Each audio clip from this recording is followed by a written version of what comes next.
Fala pessoal, tudo bem? Estamos aqui mais uma vez na defesa do concurseiro. E agora, ao concurseiro que está prestando o concurso para o curso de formação de oficiais da Polícia Militar do Estado do Rio Grande do Norte. Hoje, dia 26 de setembro, acabou de sair o resultado agora da prova objetiva, né? Tivemos agora o resultado preliminar e tivemos aqui algumas surpresas, né? A banca IBFC sempre nos traz alguma surpresa. E tivemos realmente questões que foram anuladas de forma justa, de forma até esperada, aguardada, mas nós tivemos a manutenção ainda do gabarito preliminar de duas questões aqui que eu entendo que devem ser anuladas. Mas Flávio, será que é possível ainda a anulação?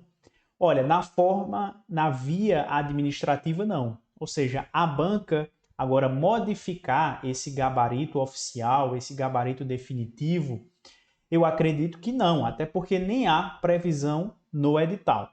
E não é comum que se faça isso após o gabarito oficial, né? O próprio nome já diz, é oficial, é definitivo.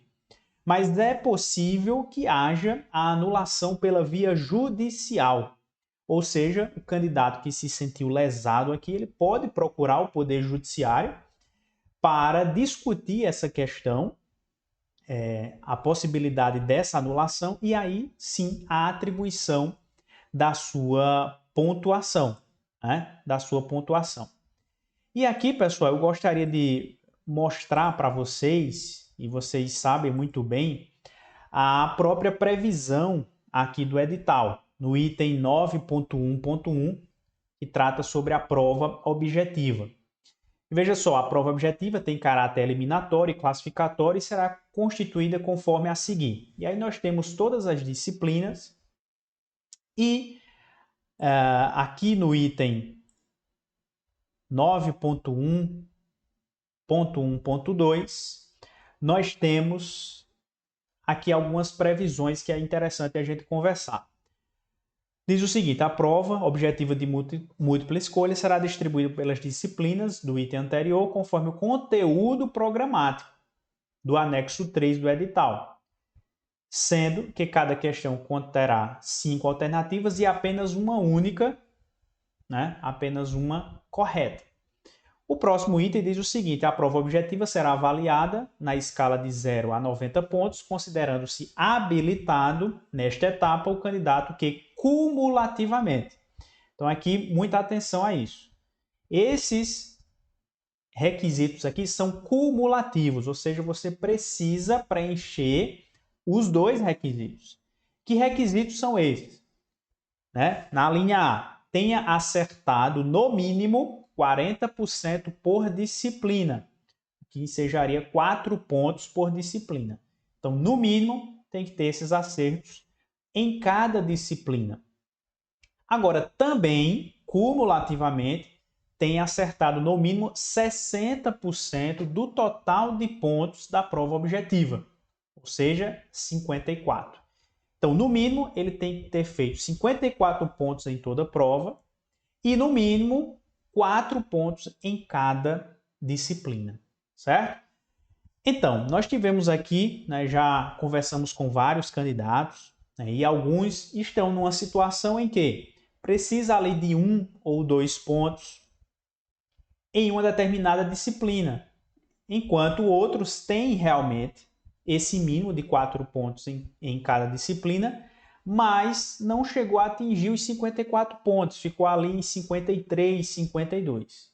E aí veja só, será que seria possível conseguir essa pontuação e atingir essa nota de corte para prosseguir nas fases do concurso? E aqui vejam só, eu vou trazer para vocês duas questões, né? A gente analisou toda a prova, e aqui, pessoal, veja só, quem nos conhece sabe muito bem que nós não prometemos terreno no céu.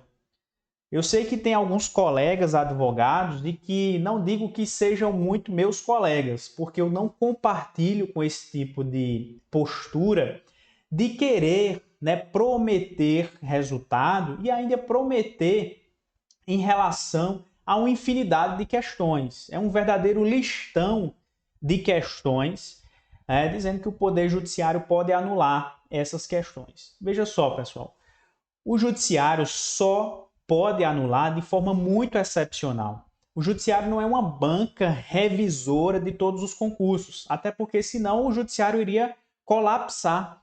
Né? Nós temos concursos por todo o país. Então, se ficar revisando toda a prova, o Judiciário vai entrar em colapso. Então, o Supremo Tribunal Federal já decidiu, só em casos muito excepcionais, onde há um erro grosseiro, teratológico, evidente, quando a banca ali cobra um assunto não previsto no edital. Então, nesses casos em que há esse controle de legalidade, é possível o Judiciário intervir nessa situação.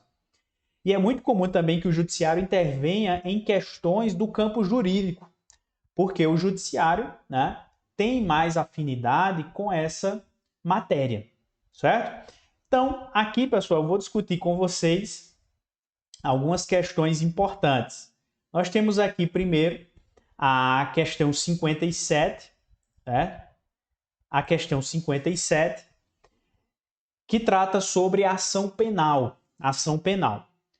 O gabarito, como vocês sabem, definitivo foi a alternativa E, que diz o seguinte: se a vítima ou seu representante legal não concordar com o arquivamento do inquérito policial, poderá, no prazo de 30 dias do recebimento da comunicação, submeter a matéria à revisão do Poder Judiciário. Então, qual seria o erro aqui? O erro seria essa parte final, dizendo que a matéria seria revista pelo Poder Judiciário. E aqui, vejam só, nós temos a previsão no Código de Processo Penal, especificadamente no artigo 28, e aqui no artigo 28, parágrafo 1º, justamente isso.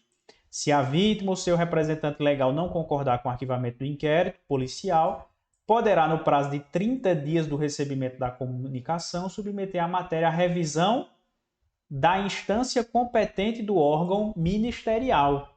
Então, vejam que o elaborador exigiu do candidato justamente esse parágrafo 1º do artigo 28. Inclusive, pessoal, lá no artigo, aliás, na alternativa A, nós temos também isso, o ordenado o arquivamento do inquérito policial, o órgão do Ministério Público comunicará à vítima, ao investigado e à autoridade policial e encaminhará os autos para instância de revisão ministerial para fins de homologação na forma da lei. E isso daqui é justamente o caput do artigo 28. Mas vocês percebem aqui que esse caput do artigo 28, aliás, todo esse artigo 28, ele tem a redação dada pela Lei 13.964 de 2019, que é justamente o famoso pacote anticrime. Então, mas aqui é uma observação. Ao lado dessa observação aqui, dessa redação que foi trazida por esse pacote anticrime, nós temos aqui 3 ADIs. O que são isso? Ação direta de inconstitucionalidade no Supremo Tribunal Federal. E essa ADI aqui, número 6.305, e eu já deixei aqui aberto para vocês, no site do Supremo Tribunal Federal, ADI 6.305, é de relatoria do ministro Luiz Fux, né? De relatoria do ministro Luiz Fux. E logo no início, aqui, no dia 22 de janeiro de 2020, certo? Portanto, antes da entrada em vigor do pacote anticrime, nós tivemos a suspensão da eficácia, né, de diversos dispositivos desse pacote anticrime. E vejam aqui, nesse item B, houve a liminar deferida pelo ministro, dizendo o seguinte: concedo a medida cautelar requerida nos autos da ADI 6.305, suspendendo a eficácia e aí vem o item B1, da alteração do procedimento do arquivamento do inquérito policial, artigo 28, caput do Código de Processo Penal. Portanto, vejam só, antes da entrada em vigor, nós tivemos a suspensão da eficácia. Portanto, esse dispositivo jamais entrou em vigor, porque está com a eficácia suspensa. Certo, Flávio, mas o que isso quer dizer? Isso quer dizer, pessoal, muita atenção a isso daqui. Nós temos a previsão do edital e lá no seu item 13.16, né, dizendo o seguinte: a legislação com entrada em vigor após a data de publicação deste edital, bem como as alterações em dispositivos legais e normativos a ele posteriores, não serão objeto de avaliação, salvo se listados no conteúdo programado constante do anexo 3 deste edital. O que isso quer dizer? A legislação que entrou em vigor após a publicação do edital, que foi em julho, foi isso? Em julho de 2022, exatamente. Então, não pode ser exigido essa legislação. O que isso quer dizer é que só será exigido a legislação anterior, mas a legislação com entrada em vigor, ou seja, evidentemente uma legislação que está em vigor. E veja, esse dispositivo aqui da lei não entrou em vigor, porque houve a suspensão. E aqui as bancas estão assim, de forma muito rotineira, cometendo esse mesmo equívoco, cobrando um dispositivo de uma legislação que ainda não entrou em vigor, porque antes dessa entrada houve a suspensão do Supremo Tribunal Federal e ainda se está discutindo, essa ADI ainda não foi julgada. Portanto, pessoal, nós temos aqui uma cobrança de um assunto que o próprio edital do concurso público diz que não poderia cobrar. Não poderia cobrar. Então, eu sei que ainda existem outras discussões que a gente pode trazer aqui, mas esse é o ponto crucial que nós defendemos a anulação dessa questão. Então, evidentemente, está lá no Código de Processo Penal, mas esse dispositivo não está em vigor na publicação desse edital, não está em vigor. E o edital é muito claro que só cobrará a legislação que está em vigor e que seja antes da publicação do edital. Portanto, essa questão, ela ofende aqui, viola esse item 13.16 do edital, portanto, deve ser nula. Certo, pessoal? Então, muita atenção a isso. Vamos agora para a próxima questão, que é a questão de número 85. Essa aqui, muito simples, né? Diz que, de acordo com o entendimento atual do Supremo Tribunal Federal, firmado no julgamento da ação direta de inconstitucionalidade por omissão número 26, julgado em 2019, analisa as afirmativas abaixo. Veja só, já no item primeiro, diz o seguinte: até que o Congresso Nacional edite a lei específica, as condutas homofóbicas e transfóbicas reais ou supostas se enquadram nos crimes previstos na Lei 7.716 de 2018. Opa! Que lei é essa, Flávio? A Lei 7.716 é a lei, né, de crimes contra o racismo. Vamos até colocar aqui na tela essa lei, a Lei 7.716. Define os crimes resultantes de preconceito de raça ou de cor. E foi, pessoal, exatamente isso que o Supremo Tribunal Federal julgou. Ou seja, até que haja essa legislação, se aplica a lei de crimes contra o racismo. Só que a banca considerou essa alternativa correta, mas o ano dessa lei está incorreto. Vamos colocar aqui de novo na tela. Diz a Lei 7.716/2018. Ora, essa lei não existe. Porque a lei de crimes contra o racismo é a 7.716 de 89, aqui em cima. Aí você pode dizer, Flávio, mas o candidato deveria entender ou saber. Negativo. negativo. Nós estamos diante de um erro material que prejudica a compreensão do candidato quanto à alternativa. E vocês viram que o gabarito definitivo foi a letra E, né? Ou seja, todas as alternativas foram consideradas corretas. Mas esse item 1, existe um problema, que é esse erro material. E é um erro material que o candidato não sabe se é uma pegadinha da banca, né? E nós esperávamos, aguardávamos que esse dispositivo aqui, esse item, ele fosse realmente anulado, essa questão. Ou até, né, só considerasse a 2 e a 3, que seria a letra D, né? Então a banca aqui não quis entrar nesse debate e manteve o gabarito definitivo como alternativa E. Então nós estamos aqui diante, pessoal, de uma dubiedade e de uma formulação de um item que prejudica a compreensão do candidato. E a jurisprudência dos tribunais, ela é muito firme no sentido de que a banca, quando organiza um edital, quando organiza uma prova, ela tem que ser muito objetiva, ela não pode deixar margem. E se houver margem de dúvida ou margem de interpretação, deve ser adotada aquela interpretação que seja mais favorável à parte mais hipossuficiente, que seria o quê? O próprio concurseiro. Então, nesse caso aqui, pessoal, essa questão deveria ser anulada. Anulada, certo? Pelo erro material, e é um erro material que não tem como consertar. Por isso, essa alternativa, essa questão deve ser também anulada aí pelo Poder Judiciário. Isso não significa dizer, pessoal, que de fato isso vai ocorrer, mas é evidente que esses erros eles devem ser corrigidos pelo Poder Judiciário.